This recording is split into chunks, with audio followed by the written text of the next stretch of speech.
হে জগতবাসী, আজ আমি ছোটোখাটো একটা আলোচনা নিয়ে আপনাদের সামনে উপস্থিত হইলাম। সেই আলোচনাটি হলো যে হাদিস গ্রন্থ মানুষ পড়ে, কিন্তু বুঝুক না বুঝুক পড়তেছে। কিন্তু এখানে একটা কথা হলো যে একজন ইমাম সাহেব যিনি ইমামতি করবেন, তিনি ইমামতি করার যোগ্যতা তো তিনি ইমামতি করার অন্য অন্য সাইড থাকলেও আরও একটি সাইড থাকতে হবে।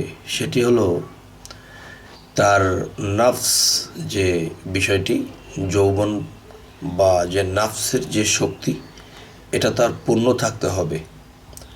যদি এটার পূর্ণ না থাকে তাহলে তার দ্বারা ইমামতি হবে না। তবে হে জগতবাসী, এটা আসলে বিষয়টা কি, যে ইমামতি করতে হলে তার নাফস ঠিক থাকতে হবে। তাহলে ইবাদত করার সাথে বা ইমামতি করার সাথে এই নাফসের কি বিষয়, যে এটা ঠিক না থাকলে তার ইমামতি হবে না। এই বিষয়টি মানুষ বেশিরভাগ জানে না, এবং যারা জানে তারা এটার ভেদ রহস্যটা জানে না।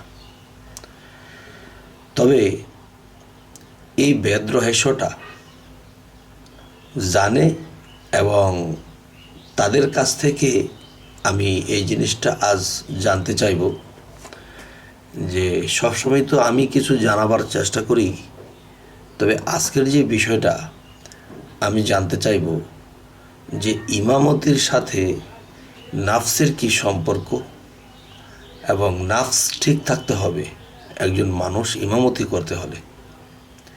এটা কিন্তু শরীয়তের ভাষায়।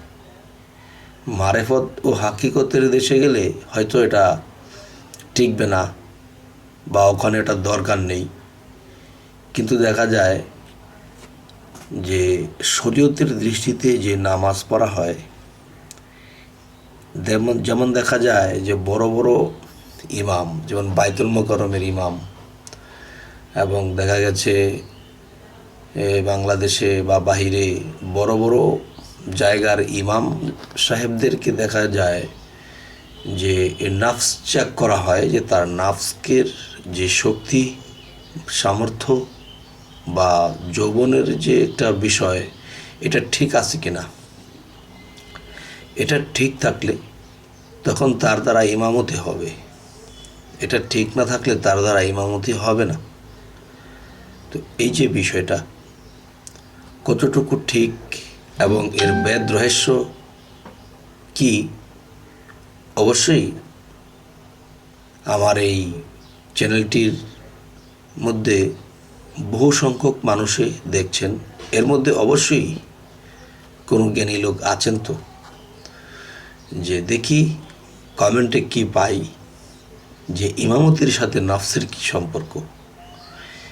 আর আধ্যাত্মিক সাধনে যদি যাই, তখন সেখানে দেখা যায় যে মানুষ যখন সাধনা করে, তখন নাফসের শক্তি বা নাফসের কুখায় যদি ভিতরে বেশি থাকে, তাহলে সেই মানুষের দ্বারা সাধনা হয় না,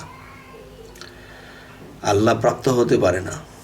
আর সেখানে বলতেছে এটার শক্তি না থাকলে ইমামতি হয় না। এর ভেদ রহস্যটা অবশ্যই আমি আপনাদের কাছে জানব।